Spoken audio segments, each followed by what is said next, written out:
I'm the Associate Speakers Director here at Campus Events, and I would like to welcome you to today's program. Before we get started, I would like to tell you a little bit about the program. It's one of a continuing series entitled Backstage, the Music and Its Makers. And incidentally, we will be continuing this series next Wednesday, February 24th. We will be presenting a panel discussion of some more of the top executives in the music industry. And the panel will feature Paul Collishman, who is currently the president of IRS World Media and the director of The Cutting Edge for MTV. We also have Tim Devine, who's the associate director of A&R at Capitol Records and who has just signed Flesh for Lulu at Capitol. We also have Brian Murphy, the president and founder of Arista Attractions. And also we will be joined by Paul Wasserman, who not only has worked with the Beatles, not only has worked with the Rolling Stones, not only has worked with The Who, but he's currently the publicist for U2. So, we're looking to a pretty solid program next Wednesday. The program will be moderated by Joe Benson, who is the veteran DJ of KLOS. Now, our guest today will be joined by a number of colleagues, whom I will let him introduce. So, let me get right into the nitty-gritty. The man you are all here to see has established himself as the driving force behind the music industry. He has involved himself in nearly every aspect, working as an artist, arranger, composer, producer, record and film producer, instrumentalist, and record company executive. In fact, to sum up his endless list of projects, accomplishments, awards, and projects would be pretty impossible in a 2-minute introduction. Besides, you already know of his work with Count Basie, Sammy Davis Jr., Herbie Hancock, Aretha Franklin, Diana Ross, Ringo Starr, Ray Charles, and a countless list of others. You know that he produced the soundtrack for Roots, The Wiz, and The Color Purple. You know of his multiple Oscar and Emmy nominations, his Ebony Music Awards as Jazz Musician and Arranger of the Year, and his designation as Rolling Stone Producer of the Year. You know that he produced Michael Jackson's Off the Wall, and you know that he followed it up with the best-selling album of all time, Michael Jackson's Thriller. You know that he convinced the top artists as well as the entire nation to check their ego at the door in the arrangement and production of We Are the World. You know who I'm about to introduce. Please help me welcome Mr. Quincy Jones.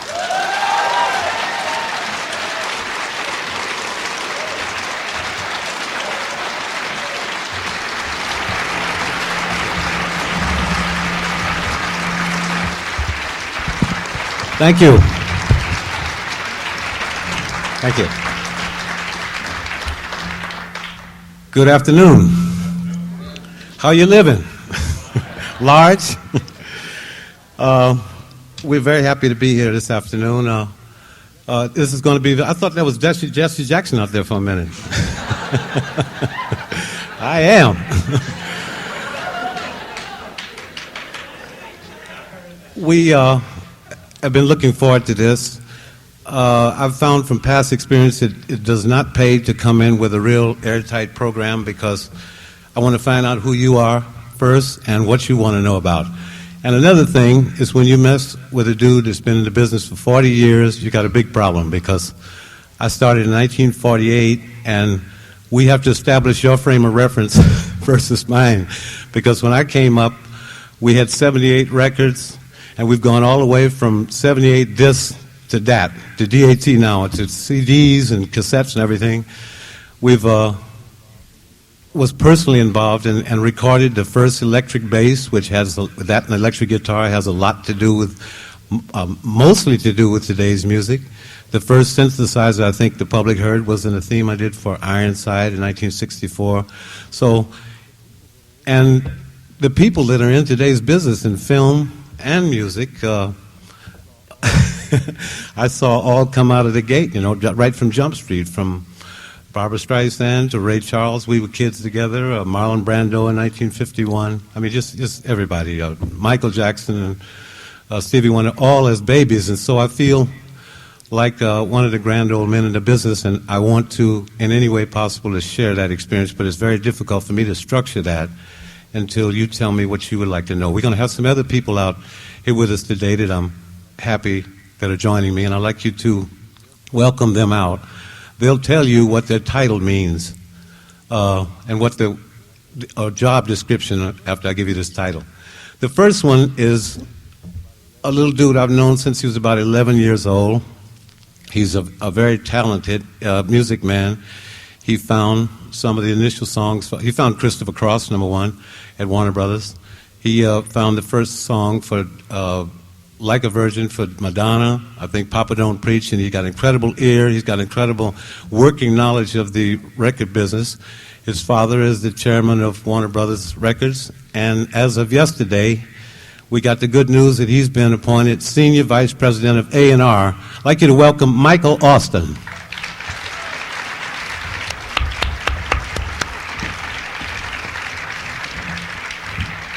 How y'all doing?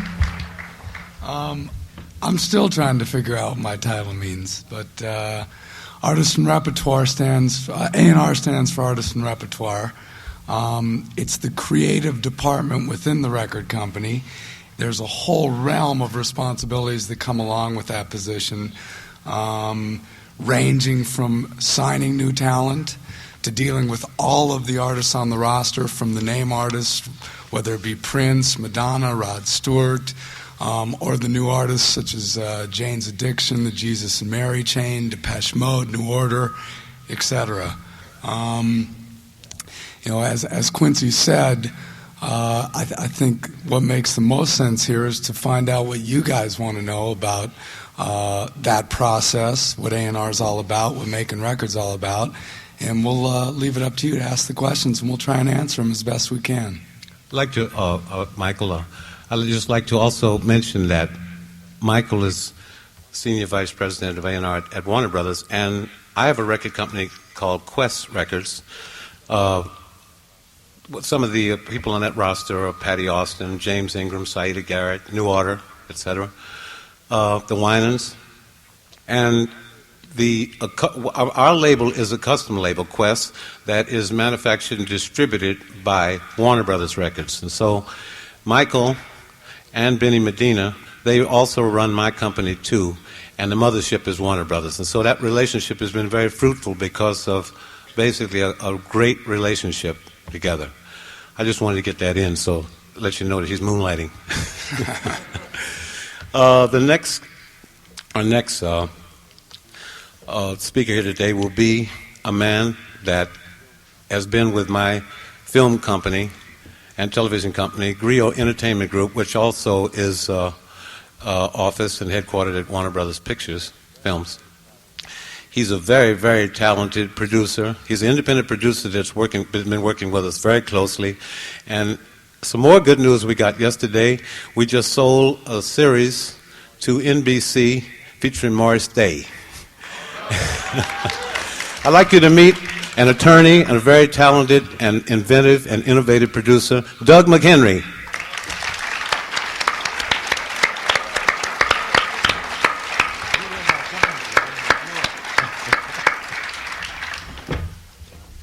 I'd like to thank Quincy for that generous introduction, and also it's good to see Michael, who I worked on really my first film with, that was entitled Crush Groove. And I think that really my role here is to some extent to speak about, to the extent that you want to hear about it, the relationship and the burgeoning relationship between film and music and film and television, because our experience with Warner Brothers on Crush Groove was really a good one, in which we had a record company that really supported the film company and went out there and really marketed the project the way it should be, and it doesn't always happen that way. So thank you. So we want to get into your heads, and you get into ours, because I think on my left and my right, that we should be able to come up with something helpful to any question that you might ask. We have microphones located on either side of the auditorium, so if you do have a question, please feel free to stand up and go to one of the mics.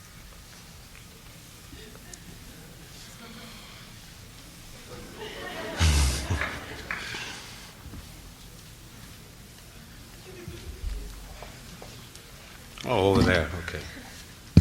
Mr. Jones, on your right.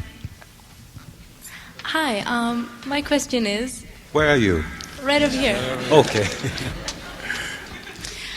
My question is about We Are the World. How did you get so many famous artists and celebrities to leave their ego at the door in making that production? Well, I don't think that statement really was necessary. It got blown out of proportion afterwards because the people that came there that night they knew exactly what they had to do, and they left it before they came through that door. You know, and it's an unfair shot to say that there were possibilities that something could have happened, but for the most part, everybody there, they were very professional, and I don't think I would have dealt with a project like that if it hadn't been for working with at least 50 or 60% of those people, because it's a very terrifying experience to go in there and not involve it and not understand where they're coming from. And 3 years before that, I think why they called me to do it, we were doing an album with Donna Summer, and we did a song called State of Independence. And on the choir section of that, we really had the prototype of We Are the World. And we had a third of the people there. It was Stevie Wonder, Lionel Richie, Michael Jackson, Dionne Warwick, James Ingram. So a lot of the people from We Are the World, that's where that idea was initially conceived. Thank you. You're welcome. Mr. Jones and company, I'm over here. It is certainly a great privilege and honor just to be able to speak to you all. I'm elated. Great. Thank you. I think that I can speak on behalf of a lot of the people here in the audience. I would like to know how difficult it is to reach the pinnacle of success in the music industry and the entertainment industry. It seems as though in most areas of life there's a well-defined and structured course in getting to the top. And in the entertainment industry, it seems like there's a lot of luck involved. How can we get there? Well, you know,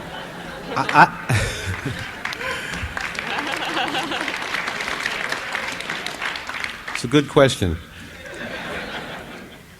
I think one of the quickest ways to miss getting there, though, is to aim at it. Because it doesn't really work that way. It's a strange, whether it's a karmic law, the universe, or whatever it is, though. But I've always said something that might sound very corny, you know, it's much better to spend time trying to get better than to get over. For instance, a lot of people I run into over the years, they write 2 songs and they spend 2 years trying to get those songs recorded. It would be much better to write 200 songs and let somebody else discover your ability of how good the songs are, because it's very important. We've got a different philosophy now than when I was young, because when I was young, all we thought about was getting better, because they barely had radio then. They didn't have television to communicate the world's progress or failures or whatever.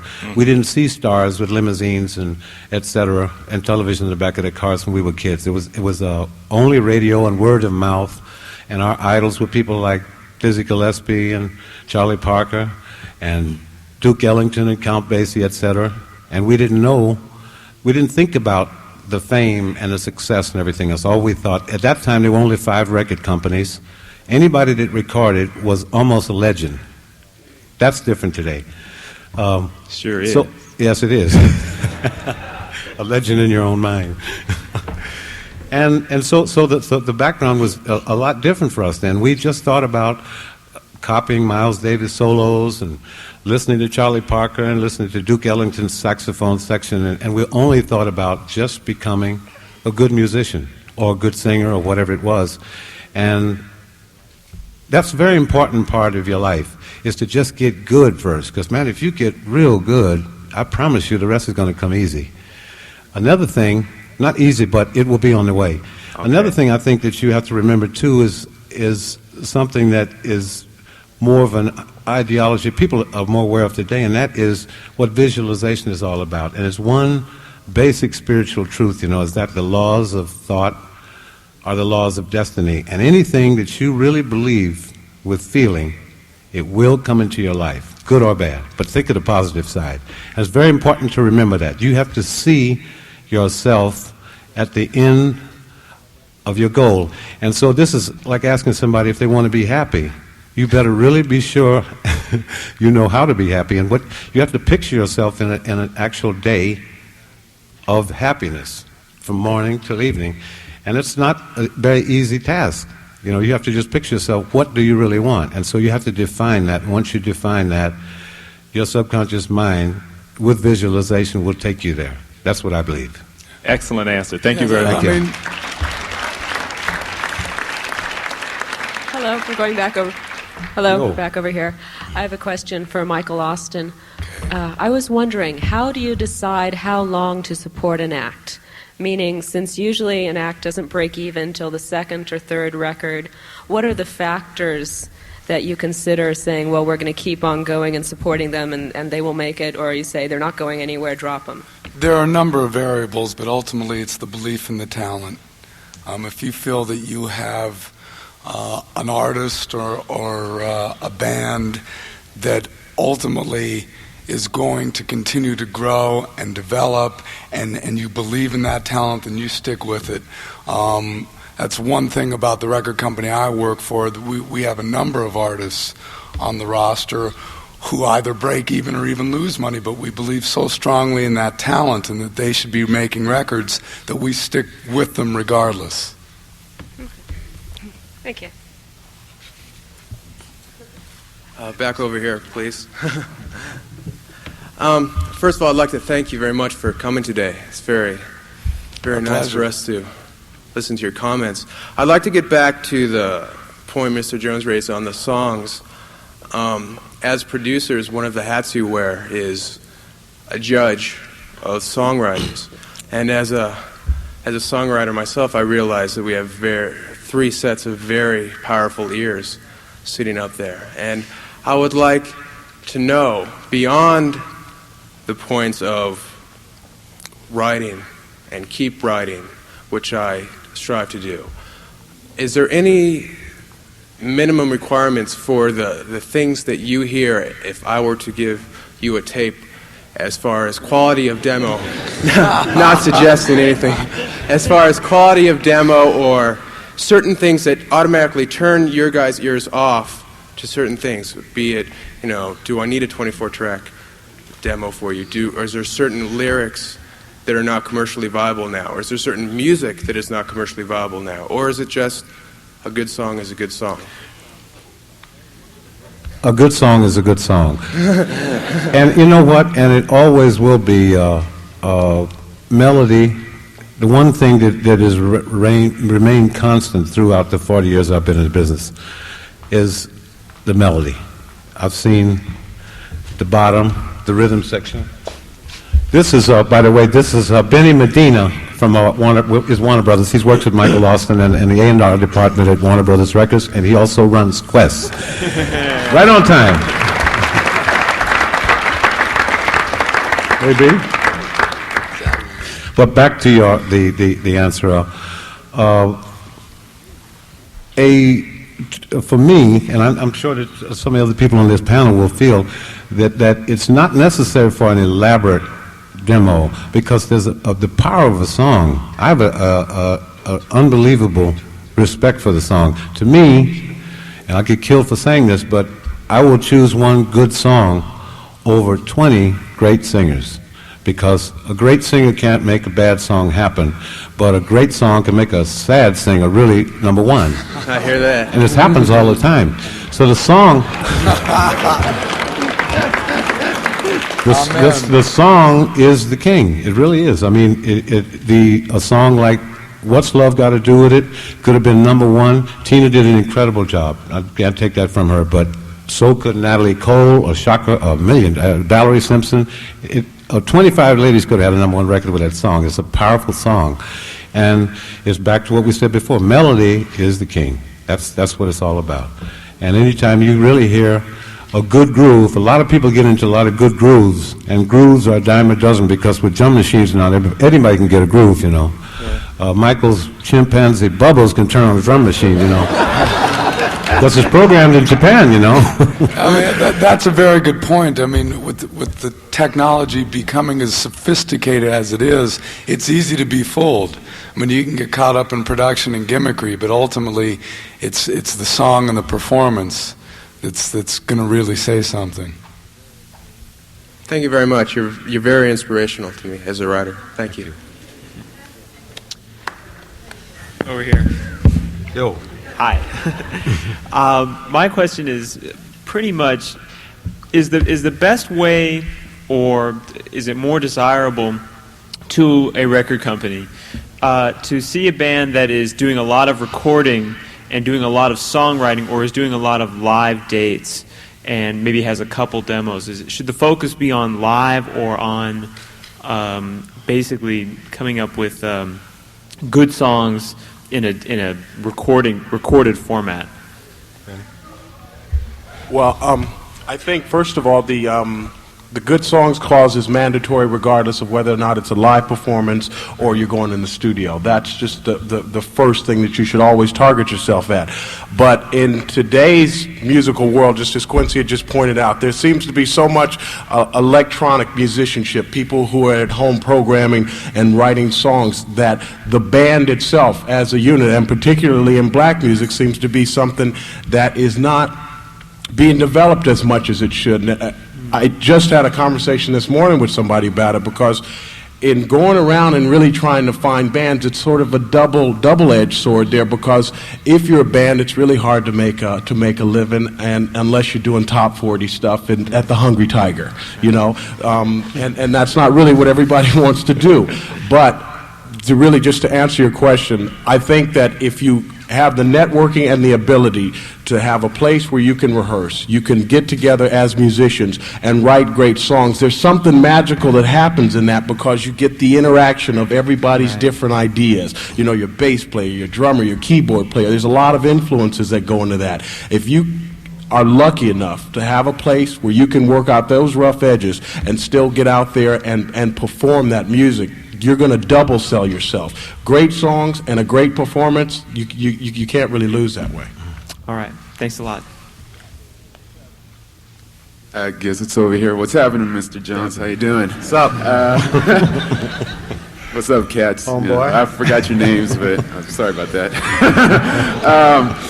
My question was, like, how do you find, like, the singer, the sound of the 80s or the 90s? Like, do you go out to clubs, you know, or check out street singers, or, like, what does it take to become a James Ingram, a Patty Austin, you know, so they can get on your record label?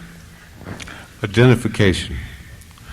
The Russ Titleman sent me a cassette probably about 6 years ago of a song that was written by Barry Mann and Cynthia Weil. He sent it to me for the song. Russ has a great song sense. He produces Shaka Khan, he does Stevie Winwood, he does, you know, a lot of people. He has a great song sense, and he sent me this song. He said, this sounds like something that Quincy would like. And I got a double treat on that, because the song was Just Once, and the demo singer was James Ingram.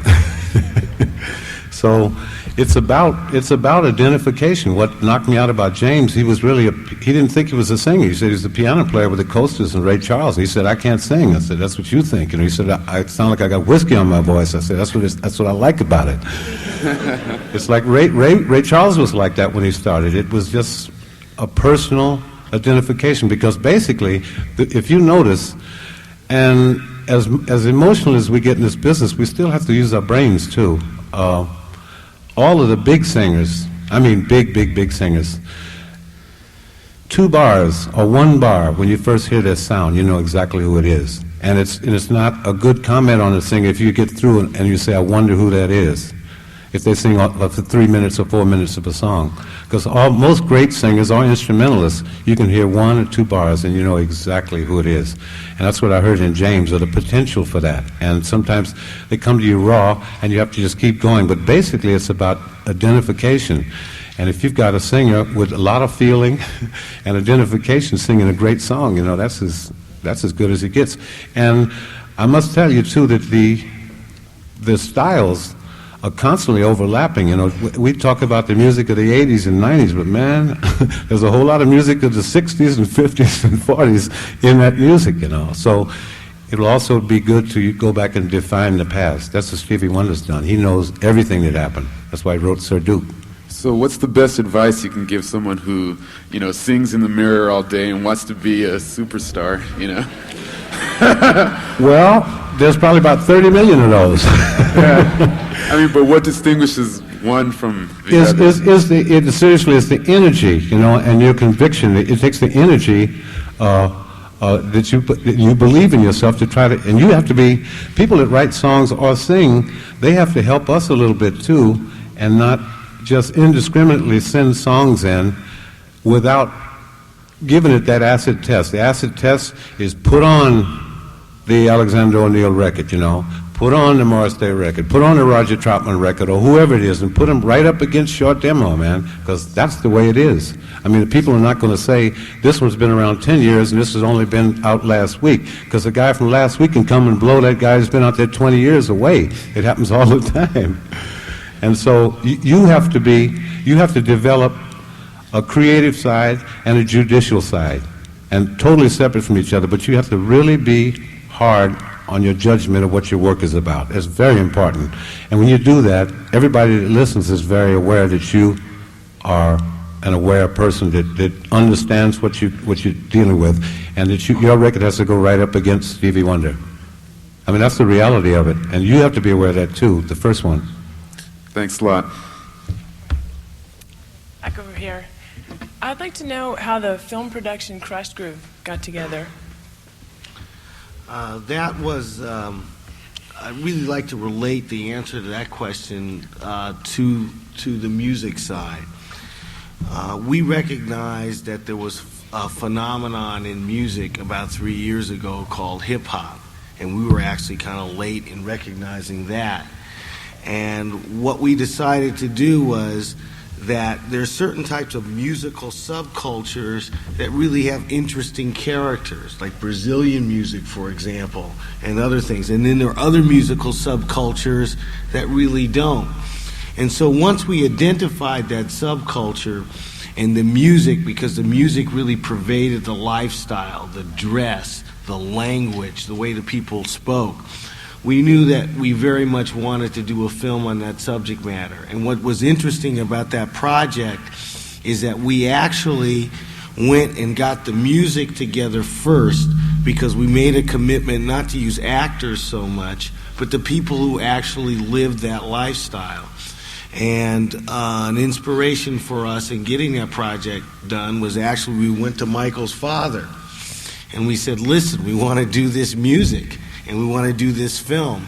And Michael's father then called the film company of Warner Brothers and arranged for us, provided that they got the soundtrack, arranged for us to go in and make a deal with the film company. And that's why I said in the beginning of my remarks, that's a really good example of how the record and the film side of a major company can come together on a project that is kind of suspect. I mean, not a lot of people were running around trying to do a movie on rap music.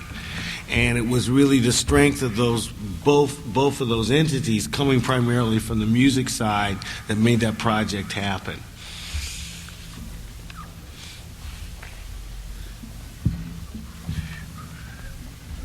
Hello, over here. Yo. Do you mind if I change the subject just a little bit? Okay. This question is for Mr. Jones, and I was just curious. About 3 years ago, you were the co-producer and music composer for The Color Purple, to, in my opinion, is one of the greatest movies of all time. And it deservedly garnered 11 Academy Award nominations. And I just wanted to know, what can you honestly say you believe caused its shutout at the Oscars almost 2 years ago into getting no Oscars at all? Well, honestly, I think two things happened. One, whatever the relationship between the Academy and Steven Spielberg is all about, it would have been an embarrassment to vote for 2 or 3 of those categories when you have 11 Academy Awards and not a director, and not nominate the director. There's 300 or 400 directors on the directing branch at the Academy that decided that he was not fit to be nominated for whatever reason. And there's 7,800 members of the Directors Guild that said that he was, and they gave him the award. So there's a big conflict already, and very embarrassing. So I think if they had made a show of, if we had won 4 or 5 of the Academy Awards that year, it would have been very embarrassing because the director wasn't present. So I think they wanted to just shove it under the rug. Number 2, I think with the controversy surrounding it, with a lot of the statements the NAACP made, that everybody was caught in a kind of a catch-22, a very unfortunate catch-22, and everybody was embarrassed, scared, reluctant, and paranoid, and they just tried to shove it under the rug. They tried to sweep it underneath the rug. But I'm glad that the picture was made. The picture grossed almost $150 million, which means that there'll be more serious black films made, and hopefully one picture that has a Pulitzer Prize won't have to carry all of the imagery and burden of the whole race on its shoulders, because hopefully we'll have more of a repertoire. So there'll be a bad father and a bad mother and a bad child, just like the rest of the literature is what that's all about. And we went with unknown actors and actresses, and I'm happy with what happened with Whoopi Goldberg and Oprah Winfrey, and I'm glad it was made. Okay, thank you.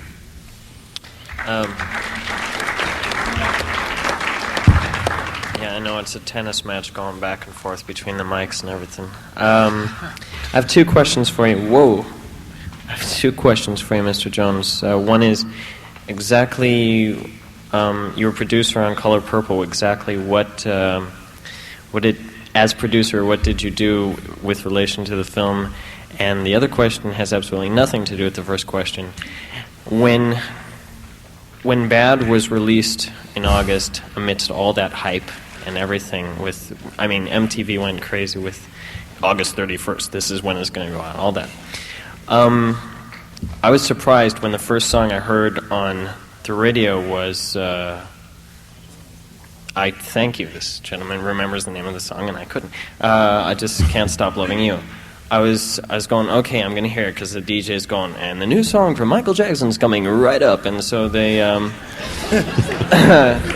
I listened to the song, and I liked it, and I was going, why don't I like this more? Why isn't this what I was expecting? So you can answer those in any order you like.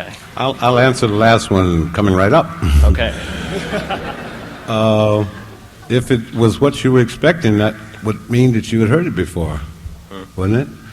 So, I think one of the strong parts of the record business is still a very theatrical arena. And the one thing that you will not stay in the business long, if you do, is play what you expect to hear, which will be very predictable. And so an artist like Michael that gets into that stratosphere, like 41,000 feet like that, you have to be very theatrical in almost everything you do in and outside of the studio, which he certainly is. And his record releases have to be the same way, and it certainly, you're not going to come out with an up-tempo tune that can in any way follow the expectations of Thriller, and so you have to erase tape and start from the beginning. And that's what we did with that record, and the whole release pattern. And as it stands now, we're going on our 4th #1 single with Man in the Mirror, which I think is the best song in the album. I agree with you. Definitely.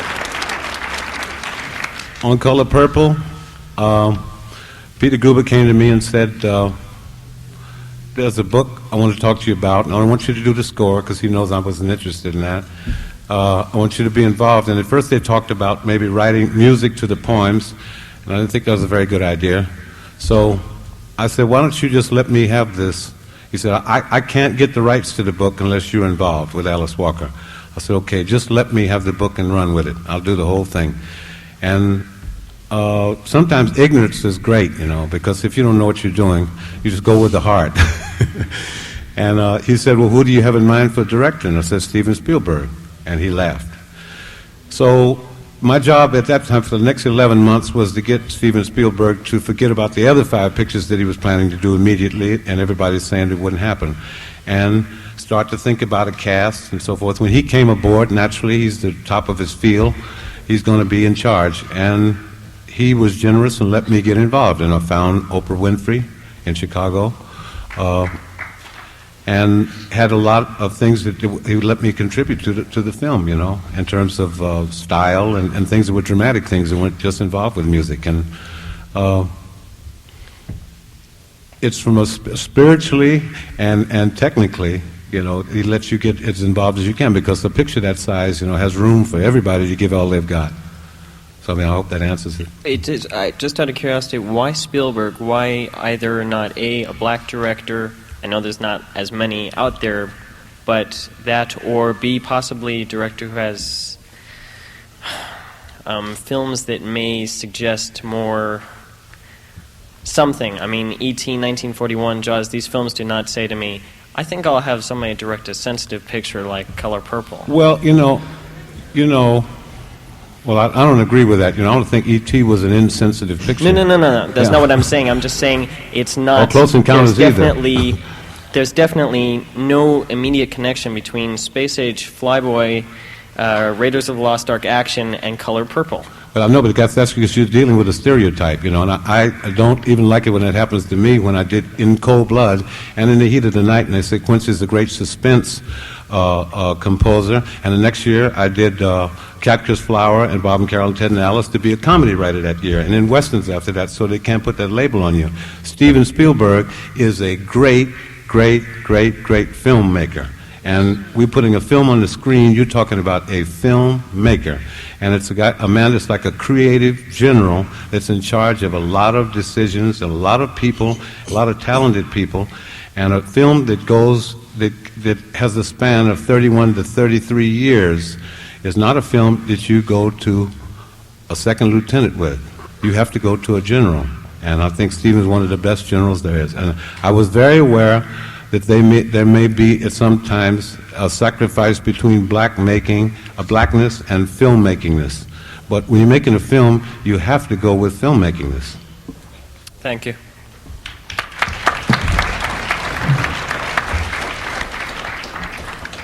Hi, I'm over here. With your last comment about Man in the Mirror, that brought to mind a question I had about crossover artists. I recognize that you started I'm not sure if it's very new, but a new branch, a new type of branch of your music in Quest Records. I understand that you also signed the Winans, who appeared on Michael Jackson's album. Could you define what a crossover artist is, and is a gospel artist a new field or new area of talent that you seem to be tapping? I didn't get the question. Is the gospel artist what? A new area of talent you seem to be tapping in the music industry. I think gospel music is the mothership of all pop music. Gospel music that's all we have ever had to tap, basically. I did jazz, everything, rhythm and blues, everything else that started with gospel music. I don't see how you can get past it. In 40 years we've been tapping gospel music. I think that's what American music is, the foundation of American music. Aretha Franklin, Dinah Washington, Ray Charles, straight on. That's what it's all about. I mean, the blues came straight out of the church. Yeah, I agree with that, totally. But with the Winans specifically, do you think that they're more? What made them stand out as opposed to some other groups, I guess, that you could have used in Quest Records? They're great. They're just great, and they have, what I call a genetic blend. They really do. They understand each other, and they're just great. They sing really together. They're emotional. They move me. That's all I can say. That's all I go by is my goosebumps. They move me. Thank you. Thank you. Okay, we're running a little short on time, but we have talking such too excellent much. questions that we'd like to continue with at least the people that are up here. So if you could at least make the questions that you do have as short as possible, but we would like to continue with the program if that's okay with you. I have two questions. I hope I can have them both answered. The first one is to Mr. Medina and Mr. Austin. And I'm a singer-songwriter, and I just got signed to a major label, Polygram. And I'm really excited about it because we just did an album and a video for it. And Are you Wu? Are you yeah. Jerry Wu? Yeah. That's a pretty good record you got. Thanks. But I'm really excited about it. And we've, like I said, I did an album and a video, and the creative part is done. But I want to know the best ways that I can promote it, because I'm starting to do like radio promos around the country and with the video, and I really want to make this big, and I don't want to be just a flash in the pan. And I wanted some advice on A&R and promotion and how I can best make use of the commitment that I have with my company, and describe how you work with your artists at your company. Well, the first thing you should do is get off Polygram. I'm just kidding.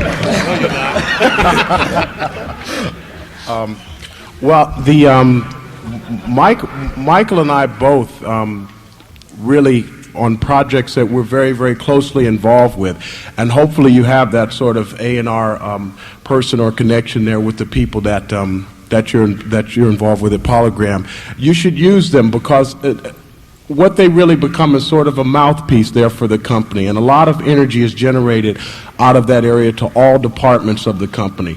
And in your involvement with them, what you really want to try to do is to make sure that they understand what the focus is of your record, how you want to be presented in a marketing sense, and how you want to get to the public, so that as other things come up, other conversations, whether it relates to the type of promo tours you want to do or the type of video presentation that you want to have, you need to make sure that somebody there always understands what Jerry Wu wants to be. It's Jerry, right? Yeah. Yeah, wants to be presented as, because you're actually very, very unique in that you have a very, really soulful sound, which is not necessarily what you'd expect from an Oriental, right? I mean, you sound like a really, really strong young black vocalist. I remember the first time I heard your remake of Lonely Girl, which was actually a real favorite song of mine. I was really surprised once I actually connected with the visuals on you, because I wasn't. So now that's something that you have to relate back to the consumer, because they won't have that identity when they first hear your record on the radio. That your company has to sort of focus in on how special you are ethnically with what you're doing creatively. Okay, great. So you really think that I should get out there and really do a lot of live things and really get out there and tour? Oh yeah, you should be seen. You should be seen, because that's going to work in your favor. Because of the contrast in types. Okay. Yeah, it's going to help define who you are, and as Benny pointed out, it's important that you have someone inside the company who understands you, who understands your vision, and can spearhead that movement, get people motivated, and define who you are within the company. Also, a very important element is management, because they're going to be the liaison between your record company and the outside world. They're going to help make decisions for you, overall career planning and guidance. So it's critical that you have good, strong management who can deal with your record company and can deal with the whole entertainment community. Okay, thank you. The second is directed towards Mr. Jones, and I just want to say I really enjoy your work, and I respect you and your work a great deal. And I know you've been around a lot. You've worked with like all the great artists of pop music, but how open are you with working with new artists? And New artists? I want to know, like... if you've been in the business as long as I have, every artist I work with has been new. Juby Blake. What are like some of the criteria that in the past you've used to decide, okay, am I going to work with this person or... Well, you know, Saida Garrett's a great example. You know, Saida, we had an audition about 4 or 5 years ago to start a group called Deco. And we had 4 guys and a lady, and we auditioned 800 people, and out of 800 people we came up with Saida. And she has grown and grown and grown. I think she's one of the best lyricists in the country today. She's just, because she works hard. And her path, you know, we got the right set of circumstances too. You know, the group didn't work out, so we decided to go as a solo singer with her. She tried it at one album, didn't work out. They put it in the can. They wouldn't let it out. And that's really belief in an artist, because it wasn't good enough. They put it on the shelf until we regrouped, and we got lucky. And after Michael wanted Barbra Streisand and Whitney Houston on I Just Can't Stop Loving You, I said, Michael, have I got a lady for you? And she was on that record, and it helped open the doors so people aren't saying, Saida who, how do you spell it? And that's just the beginning, because, you know, people didn't pay too much attention to that. She still has to prove herself, and then she did another song after that, Ever-Changing Times, from Baby Boom, and now she just finished an album with Rod Temperton produced that is a killer. But we have more fun working with new artists than anybody. I mean, that's the most fun there is to see your thing take off, a new artist that nobody's ever heard of before, and somebody you believe in before anybody ever hears them. And that's happened to me with Johnny Mathis, 1 million people in my career. When you first hear them, and you say, man, I like the way they sound, and then 3 years later, you know, millions of people, everybody knows who they are. That's the biggest thrill there is in the business, to me. Right? Okay, I wanted to know if I could drop off my CD with you, too. Anytime. Okay, thank you. Thank you.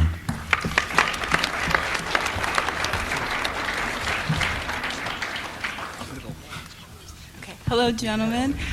I have a question about books. I know that there's no real way of just reading and finding out information on how not to fall into the pitfalls of the music business.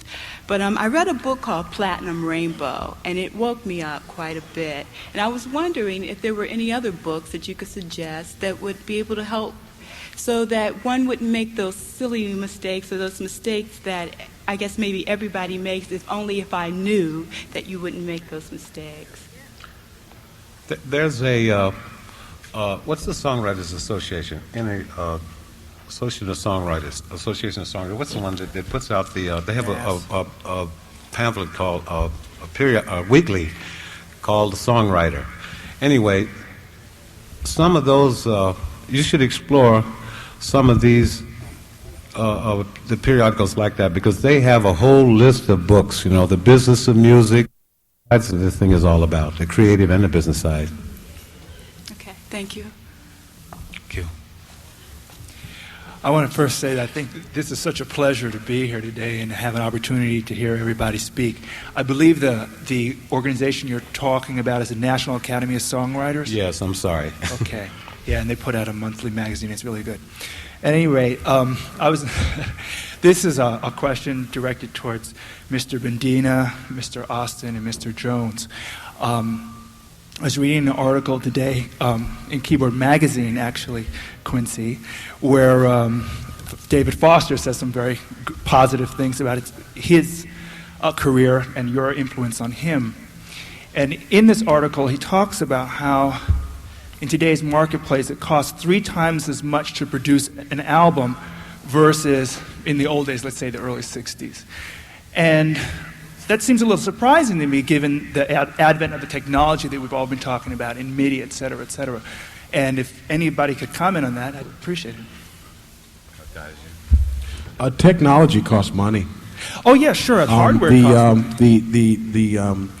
The instrumentation that that David is talking about a lot is very, very expensive. You know, when you're the synthesizers themselves. You know, given the fact that the majority of people who go in the studio, let's say for a first-time project, don't own all of that equipment. The advances in the electronic area with respect to the type of equipment that studios need to have to be state of the art is going to have a direct effect on the actual rates there of the studio time. The need right now in this period in the music world to come off as being so sonically brilliant takes a lot of time and a lot of expertise, and that in turn ends up costing a lot of money. On the other hand, this is also a time when some of the raggediest records are becoming some of the biggest hit records. You know, it's kind of like just which way you're going. If you're scritty polity and you're obsessed with sonically building a wall of sound, that's going to be very expensive. On the other hand, if you're doing these hip hop records that are just flying out of the stores, are really cheap. I mean, are being made in people's bedrooms. They're still making them off of 8 tracks. I mean, just it's the feel. You know, it has to do with the definition of the feel. I mean, I think David Foster was talking about at his standards, a major production record, which requires a lot of time spent, a lot of experimentation. He's using top studio musicians who are very expensive, and as Benny pointed out, just through the normal course of inflation, costs have risen to a very extreme level. So records are quite expensive, the type of records that David Foster makes. And they're also, he's dealing with artists in the caliber of where their reputations are on their line. Their reputations are expensive too. So they don't care how much it costs, you know, if their reputation's on the line, and the company feels the same way. Thank you. Thank Hello. you. This side now. Okay, I spent some time in Germany, overseas, and in which time I saw Die Farbe Lila, which means the color purple. And I just wanted to say that the entire movie was in German. Imagine Whoopi speaking German. No. Everything except for Tata Vega singing Miss Seeley's Blues, which was in English. I'm glad they didn't touch that. But my question is I still have some friends over there. While being over there, I met a lot of really talented jazz musicians. In fact, one who's only 16 years old, trumpet player. And they all want to come to America and meet people like you and make, the big American dream. But I found that overseas, jazz is bigger than it is in our own country. And I was just wondering, is there anything that they can do because they want to make it and they want to come here and they're looking at me to be their liaison? Great. But what do you have to suggest for me to tell to them? You know what? Going to Europe, forget about them coming here. Going to Europe is a great idea for a lot of Americans. A lot of Americans have gone to Europe and found their real true path to make it. I can mention a lot, like Donna Summer. Many Americans have gone there. They couldn't get started here because especially a place like Germany, where they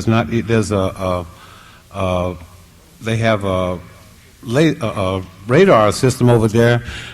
If anybody with any kind of voice comes around, I mean, there's no types of singers in Germany. They're all imported. So if an American or English singer comes in there, they're very welcome, and sometimes that can be a good foundation for a career, or any of the European countries, if you find your way. And there are no set rules. I'm talking about going the other way now. Americans trying to make it. There are no set rules. In terms of the Europeans coming here, I don't know what the answer to that is. For every success story, there's probably a different answer. I remember in 1957, we ran into this guy in Ankara, Turkey, when I was over there with Dizzy Gillespie, and he gave us an arrangement, and his name was Arif Mardin, and he was the son of a diplomat, and he went to Berkeley and went to Atlantic Records, and he's one of the best producers we have in this country now. So there's so many different routes, and I wish there was a simple solution to just say, here you go here, and you go there, and you go there. But it doesn't work like that. But you believe that they do have the jazz connections over there more so than here. It's just that it's the stigma of Berkeley being in the States, of having all the musicians coming over from America into Germany to be the great, trumpet players, etc. But you do believe the connections are there just as well as here, or what with jazz? Yeah, with jazz. The jazz is always recognized. Back in well, I guess 50 years ago, and a magazine called Orchestra Journal in Stockholm was the first jazz magazine in the world. They were 30 years ahead of America in recognizing it as an art form. Americans still don't understand jazz. I noticed. But Europeans have for years. Yeah. Thank you. Thank you. Hello. Mr. Medea, Mr. Jones, and Mr. Austin. My question is in regards to New Order. First of all, Mr. Medea, in reference to electronic musicians and musicianship, where do you see New Order in that and not being a group? And I'll stop there. And then for Mr. Jones, why did you choose New Order personally to be on your label? And how's Blue Monday going? And I heard you're remixing that. And Mr. Austin, how do you think the commercial success of New Order is going to go in the 90s? Are they going to be a group of the 90s? How are they going to go? I do think that they will continue to make real good records that'll continue to be successful through the 90s. I don't know if you know their history, but their first incarnation was a band called Joy Division. And they go back to the early 80s, and they've transcended through that period of time. They've reformed and formed New Order, and they continued to make viable music, and I feel they will continue on to make viable music. We just last week have certified their double album Substance Gold, which for a band that 2 years ago was considered a cult band is an amazing achievement. And I think that they're going to continue to go on to be a combination cult band that can achieve massive success. In answer to the other question about how did we choose them, we didn't. They chose us. There was a documentary on BBC that they did, and David Geffen's label was after the band, and Hervé Zoff, a lot of people after the band, and they said, we want to be on this label. So we got lucky, and they chose this label. Electronic musicianship, as far as those being a group, it's still very, very useful to have that interaction is really what I was talking about. If there are three keyboard players there and they're all using drum machines and keyboards, there's still a number of different influences that are coming in there. I wasn't saying that you should look at the electronics developments as a negative, as long as there's still a people connection that's getting involved there. You know, it's like a lot of non-musicians are able now to sequence up bass lines that they could never play, that they probably never would have, just by, note for note for note for note. These guys are musicians first. Musicians first can take those things and add a new dimension to them. I sort of just am a little bit fearful of the people who buy a little synthesizer, buy a drum machine, and don't really understand music enough to know what they should be doing with it. Yeah, I think the key words are creativity and originality in how you incorporate machines into your music. Thanks. Okay, well, I just wanted to thank our distinguished guests, and I hope you all join me in giving them a great round of applause.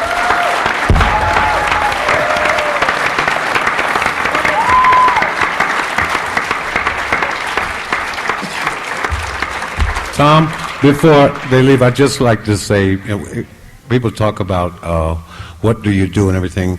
There's just a couple of thoughts I'd just like to pass before we go, since we're already here. You have a beautiful, beautiful future, and I've seen this evolution continue and continue. There's a beautiful future in the entertainment field, and I say entertainment because you can't just restrict it now to just, with the advent of MTV and music video, the game is all the same thing now. That's why we're in the film business, and we have some things on our board that we have a hip-hop pilot that's going to be on ABC on Saturday night. We have the Morris Day show that's going to be on NBC. We have a $30 million Pushkin film that we're doing with the Russians, and we have LL Cool J film. So I'm saying it is wide, wide open. So you have to think in terms of concepts. Don't let just a block of opportunity hang you up, because see, luck is still about preparation and being prepared. You got to be ready. Film and music is the future, I promise you. And so if you're talking about story concepts, you're talking about songs, they can all start to fuse and come together, because we're getting ready to hit some really beautiful things, 2,000 and 3,000 line high resolution tape. A lot of formats are going to change, but one thing that'll never change is the melody and a story. That's the whole thing is all about, a song and a story, man. And don't let that technology fool you. You better learn some music too, because a lot of technicians out there, you better go get some music and learn how to deal with the basics of music, because that's what the bottom line is. I've seen 40 years of all of this stuff change, but one thing has never changed is the C scale. It's still here, man. It's been here 400 years and will be here 5,000 more. So get the basics under your control. Get yourself prepared and learn your craft, because learning how to sell your stuff and learning how to turn on a drum machine is not what's happening. It's part of what's happening, but the focus should be the song and the story. And I thank you for today.